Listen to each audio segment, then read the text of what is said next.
फातिमा की रानी माँ, प्रभु यीशु की माँ, आसरा तू ही है माँ।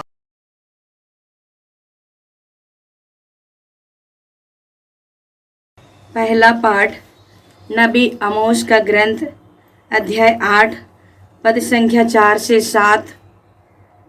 तुम लोग मेरी यह बात सुनो, तुम जो दीनहीन को रौंदते हो और देश के गरीबों को समाप्त कर देना चाहते हो। तुम कहते हो, अमावस का पर्व कब बीतेगा ताकि हम अपना अनाज बेच सके। विश्राम का दिन कब बीतेगा ताकि हम अपना गेहूं बेच सके। हम अनाज की नाप छोटी कर देंगे, रुपये का वजन बढ़ाएंगे और तराजू को खोटा बनाएंगे। हम चांदी के सिक्के से दरिद्र को खरीद लेंगे और जूतों की जोड़ी के दाम पर कंगाल को। हम गेहूं का कचड़ा तक बेच देंगे। प्रभु शपथ खाकर कहता है, तुम लोगों ने जो कुछ किया मैं वह सब याद रखूंगा। प्रभु की वाणी। ईश्वर को धन्यवाद। भजन अनुवाक्य। प्रभु की स्तुति करो, वह दरिद्रों को ऊपर उठाता है। प्रभु की स्तुति करो, वह दरिद्रों को ऊपर उठाता है। प्रभु के सेवकों स्तुति करो, प्रभु के नाम की स्तुति करो। धन्य है प्रभु का नाम अभी और अनंत काल तक। अनुवाक्य। प्रभु की स्तुति करो, वह दरिद्रों को ऊपर उठाता है। प्रभु की स्तुति करो, वह दरिद्रों को ऊपर उठाता है। प्रभु सभी राष्ट्रों का शासक है, उसकी महिमा आकाश से भी ऊंची है। हमारे प्रभु ईश्वर के सदृश कौन। वह उच्च सिंहासन पर विराजमान होकर स्वर्ग और पृथ्वी दोनों पर दृष्टि रखता है। अनुवाक्य। प्रभु की स्तुति करो, वह दरिद्रों को ऊपर उठाता है। प्रभु की स्तुति करो, वह दरिद्रों को ऊपर उठाता है। वह धूल में से दीनों को और कूड़े पर से दरिद्रों को ऊपर उठाता है। वह उन्हें शासकों के साथ बैठाता है, अपनी प्रजा के शासकों के साथ ही। अनुवाक्य। प्रभु की स्तुति करो, वह दरिद्रों को ऊपर उठाता है। प्रभु की स्तुति करो, वह दरिद्रों को ऊपर उठाता है।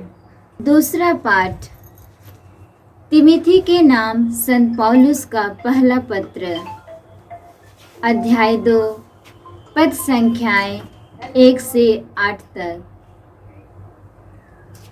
मैं सबसे पहले यह अनुरोध करता हूँ कि सभी मनुष्यों के लिए, विशेष रूप से राजाओं तथा अधिकारियों के लिए अनुनय विनय, प्रार्थना, निवेदन तथा धन्यवाद अर्पित किया जाए, जिससे हम भक्ति तथा मर्यादा के साथ निर्विघ्न तथा शांति जीवन बिता सके। यह उचित भी है और हमारे मुक्तिदाता ईश्वर को प्रिय भी है, क्योंकि वह चाहता है कि सभी मनुष्य मुक्ति प्राप्त करें और सत्य जान जाएं, क्योंकि केवल एक ही ईश्वर है और ईश्वर तथा मनुष्यों के केवल एक ही मध्यस्थ अर्थात यीशु मसीह, जो स्वयं मनुष्य हैं और जिन्होंने सबों के उद्धार के लिए अपने को अर्पित किया है। उन्होंने उपयुक्त समय पर इसके संबंध में अपना साक्ष्य दिया है। मैं सच कहता हूँ, झूठ नहीं बोलना। मैं इसी का प्रचारक तथा प्रेरित गैर यहूदियों के लिए विश्वास तथा सत्य का उपदेशक नियुक्त हुआ हूँ।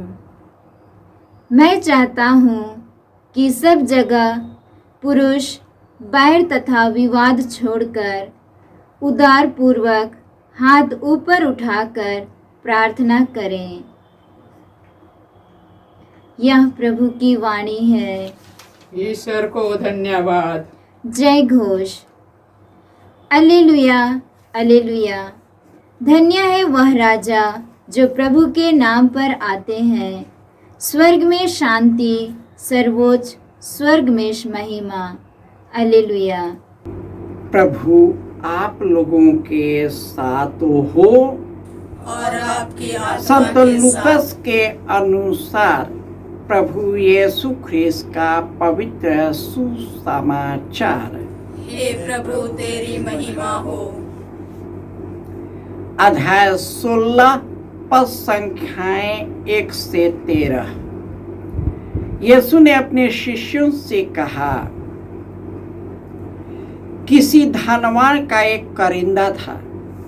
लोगों ने उसके पास जाकर करिंदा पर यह दोष लगाया कि वह उसकी संपत्ति उड़ा रहा है। इस पर स्वामी ने उसे बुलाकर कहा, मैं तुम्हारे विषय में क्या सुन रहा हूँ? अपनी करिंदगरी का हिसाब दो, क्योंकि तुम अब से करिंदा नहीं रह सकते। तब करिंदा ने मन ही मन कहा, मैं क्या करूं? मेरा स्वामी मुझे करिंदगरी से हटा रहा है। मिट्टी खोदने का मुझ में बल नहीं, भीख मांगने में मुझे लज्जा आती है। हाँ, अब समझ में आया कि मुझे क्या करना चाहिए, जिससे करिंदगरी से हटाए जाने के बाद लोग अपने घरों में मेरा स्वागत करें। उसने अपने मालिक के कर्जदारों को एक एक करके बुलाकर पहले से कहा, तुम पर मेरे स्वामी का कितना ऋण है? उसने उत्तर दिया, 100 मन तेल। करिंदा ने कहा, अपना रुपया लो और बैठकर 50 लिख दो। फिर उसने दूसरे से पूछा, तुम पर कितना ऋण है? उसने कहा, 100 मन गेहूं। करिंदा ने उससे कहा, अपना रुपया लो और 80 लिख दो। स्वामी ने बेईमान करिंदा को सहारा कि उसने चतुराई से काम किया, क्योंकि संसार की संतान आपसी लेन देन में ज्योति की संतान से अधिक चतुर है। और मैं तुम लोग से कहता हूँ, झूठे धन से अपने लिए मित्र बना लो, जिससे उसके समाप्त हो जाने पर वे लोग परलोक में तुम्हारा स्वागत करें। जो छोटे से छोटे बातों में ईमानदार है, वह बड़ी बातों में भी ईमानदार है। और जो छोटी से छोटी बातों में बेईमान है, वह बड़ी बातों में भी बेईमान है। यदि तुम झूठे धन में ईमानदार नहीं ठहरे, तो सच्चा धन कौन सौंपेगा? और यदि तुम पराये धन पर ईमानदार नहीं ठहरे, तो तुम्हें तुम्हारा अपना धन कौन देगा? कोई भी सेवक 2 स्वामियों की सेवा नहीं कर सकता, क्योंकि वह या तो एक से बैर और दूसरे से प्रेम रखेगा, एक का आदर दूसरे का तिरस्कार करेगा। तुम ईश्वर और धन दोनों की सेवा नहीं कर सकते। यह प्रभु का सुसमाचार है। हे क्रिस्त तेरी स्तुति हो। ख्रिस्त में प्यारे भाइयों और बहनों, ईश्वर सभी राष्ट्रों का शासक है। उसकी महिमा आकाश से भी ऊंची है। हमारे प्रभु के सदृश्य कौन है? वह उच्च सिंहासन पर विराजमान होकर स्वर्ग और पृथ्वी दोनों पर दृष्टि दौड़ाता है। वह धूल में से दीनों को और कूड़े पर से दरिद्रों को ऊपर उठाता है। वह उसे शासकों के साथ बैठाता है, अपनी प्रजा के शासकों के साथ। ईश्वर ही हमारा सब कुछ है और प्रभु यीशु मनुष्य और ईश्वर के बीच मध्यस्थ है, जिन्होंने स्वयं मनुष्य बनकर हम सबों के उद्धार के लिए अपने को अर्पित कर दिया। और इसलिए जो यीशु के मार्ग से भटक जाते हैं, इस संसार के कुकर्मों में फंस जाते हैं। हम झूठे धन में विश्वास करते हैं। आज के सुसमाचार में यीशु ने एक धनवान करिंदा के बारे में, जो बहुत ही बेईमान था, जब करिंदगरी से उसे निकालने की बारी आई, तब उसको एहसास होता है कि मैं क्या कर रहा हूं। इसलिए यदि ईश्वर ने सब कुछ बनाकर हमको दे दिया है, तो यदि हम उस झूठे धन पर ईमानदार नहीं रहे, तो कौन व्यक्ति मुझे सच्चा धन देगा? यदि हम पराये धन पर ईमानदार नहीं रहे, तो कौन अपना धन मुझे देगा?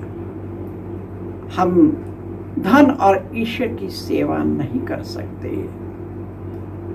हम एक का तिरस्कार और दूसरे को स्वीकार कर सकते हैं। जो धन को स्वीकार करता है, उसमें ईश्वर का प्रेम नहीं। यही कारण है कि आज के पहले पाठ में आमोस कहते हैं, तुम जो गरीबों को रौंदते हो, देशों को समाप्त करते हो, अमाशा बीत जाने पर अपना अनाज बेचकर तुम इतने कमा लेते हो कि तुम अपने तराजू के खोटे को छोटा बना देते हो। तुम दरिद्रों को रौंदते हो, कंगाल को रौंदते हो। ईश्वर फटकारता है उन धनियों को जो अपने धन के बल पर दूसरे को खून खराबा करता है। इस दुनिया में, इतिहास में इतने खूंखार हुए जो अपने धन, ताकत और शक्ति को दिखाने के लिए खून की होलियां खेल दिया। जब वे उसी में ईमानदार नहीं रहे, तो ईश्वर की कृपा में कैसे ईमानदार रहेंगे? कभी नहीं हो सकता। धन और ईश्वर, हमारे कितने भी लोग कलीसिया में आते हैं, लेकिन धन के लोभ के कारण निकल जाते हैं। निकलना ही है। यदि रह जाएंगे तो बहुत समस्या खड़े करेंगे। यदि हमारे जिंदगी में लालच, स्वार्थ और धन की प्रति मोह है, तो हमारा मोह ईश्वर से भंग हो जाएगा। कई संतों ने, इग्नाशियस लोयोला ने अपने धन को त्याग दिया, जमीन को त्याग दिया, राजमहल को त्याग दिया और यीशु का शिष्य बन गया। यीशु हमें और आपको आह्वान करते हैं कि हम झूठे धन पर नहीं, पराये धन पर नहीं, परंतु यीशु पर विश्वास करें, जो पिता ईश्वर ने धन के रूप में अपने पुत्र को दे दिया, जिन्होंने अपना रक्त बहाकर हम लोगों को परिपूर्ण जीवन दिया है। हमें यीशु के मार्ग को अपनाना है, क्योंकि यीशु ने कहा है, मार्ग, सत्य और जीवन मैं हूँ, मुझसे होकर गए बिना कोई पिता के पास नहीं जा सकता। हम लोग यीशु के बिना पिता के पास नहीं जा सकते, चाहे दुनिया कुछ भी कह दे, परंतु यीशु ही जीवन है। यीशु ही अनंत जीवन है। यह दुनिया क्षणभंगुर है।